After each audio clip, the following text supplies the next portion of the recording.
Baiklah, kali ini kita membahas materi selanjutnya, yaitu mengenai kualitas informasi. Mutu informasi yang baik apabila bebas dari kesalahan. Kesalahan dalam pengolahan data dapat terjadi karena 1. Metode pengukuran dan pengukuran data tidak tepat. 2.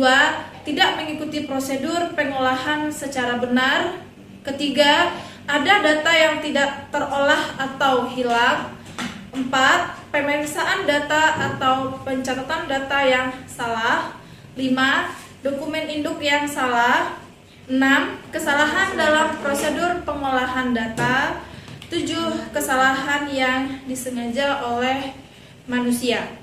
Nilai informasi dalam pengambilan keputusan didasarkan pada 10 sifat, yaitu yang pertama yaitu mudah diperoleh, lalu kemudian luas dan lengkap isinya, kemudian yang ketiga ketelitian yang tinggi, yang keempat kecocokan, yang kelima ketepatan waktu, keenam kejelasan, yang ketujuh adalah keluasan, yang kedelapan dapat dibuktikan, kemudian yang kesembilan tidak ada prasangka, dan yang 10 adalah dapat diukur.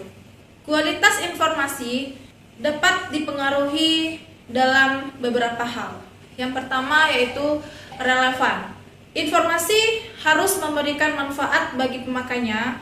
Relevansi informasi untuk setiap orang satu dengan yang lainnya berbeda-beda.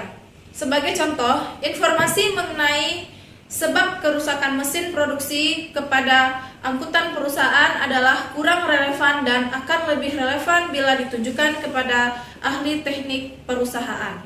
Yang kedua adalah akurat. Informasi harus bebas dari kesalahan-kesalahan dan menyesatkan. Informasi tersebut harus jelas mencerminkan maksud dan tujuannya. Ketiga, ketidakakuratan. Dapat terjadi karena sumber informasi atau data mengalami gangguan atau kesengajaan sehingga merusak atau merubah data-data asli tersebut. Yang keempat, tepat waktu. Informasi yang dihasilkan atau dibutuhkan tidak boleh terlambat. Informasi yang terlambat tidak mempunyai nilai yang baik sehingga kalau digunakan sebagai dasar dalam pengambilan keputusan akan berakibat fatal atau kesalahan dalam keputusan dan tindakan. Kemudian yang terakhir adalah informasi dapat dipercaya. Sistem informasi berisi semua sumber dalam organisasi yang meliputi pengumpulan, pengolahan, penggunaan, dan penyebaran informasi. 3 kegiatan utama pada sistem informasi. Yang pertama yaitu menerima data sebagai masukan. Yang kedua melakukan pemrosesan data, dan yang ketiga memperoleh informasi sebagai keluaran. Prinsip ini berlaku baik untuk informasi baik secara manual, elektromekanis maupun komputer. Sistem informasi dikatakan belum valid apabila terdapat data yang tidak real. Lalu kemudian tidak terdapat informasi yang berguna atau bermanfaat untuk sistem organisasi. Kemudian banyak data yang sudah kadaluarsa. Sistem informasi dikatakan baik apabila usernya rajin memasukkan dan memeriksa data dari waktu ke waktu. Kemudian operatornya rajin memberikan kebenaran proses-proses pengolahan data yang ada di dalamnya.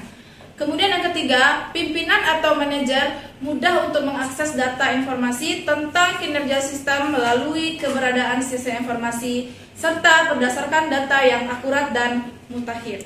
Nilai informasi ditentukan oleh 2 hal. Yang pertama yaitu manfaat, bagaimana informasi itu bermanfaat untuk user, kemudian biaya, berapa yang digunakan biaya untuk membuat sistem informasi serta perawatan atau pemeliharaan dari sistem informasi itu sendiri. Informasi dan tingkat manajemen. Berdasarkan tingkatan manajemen, informasi dapat dikelompokkan menjadi 3 bagian. Yang pertama yaitu informasi strategis, kemudian informasi taktis, dan yang ketiga adalah informasi teknis. Berikut adalah gambaran dari karakteristik sistem. Yang pertama yaitu komponen, yang kedua yaitu batasan sistem, yang ketiga yaitu lingkungan luar sistem, Yang keempat yaitu penghubung, dan yang kelima yaitu masukan.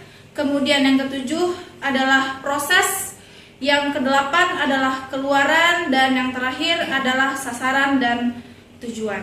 Klasifikasi sistem dapat diklasifikasikan menjadi beberapa bagian, yaitu yang pertama sistem abstrak dan sistem fisik, yang kedua sistem alamiah dan sistem buatan, kemudian yang ketiga itu sistem tertentu dan sistem tak tentu, dan yang terakhir adalah sistem tertutup dan sistem terbuka. Baik, demikianlah penjelasan materi kita pada kali ini, dan sampai jumpa di materi selanjutnya. Assalamualaikum warahmatullahi wabarakatuh.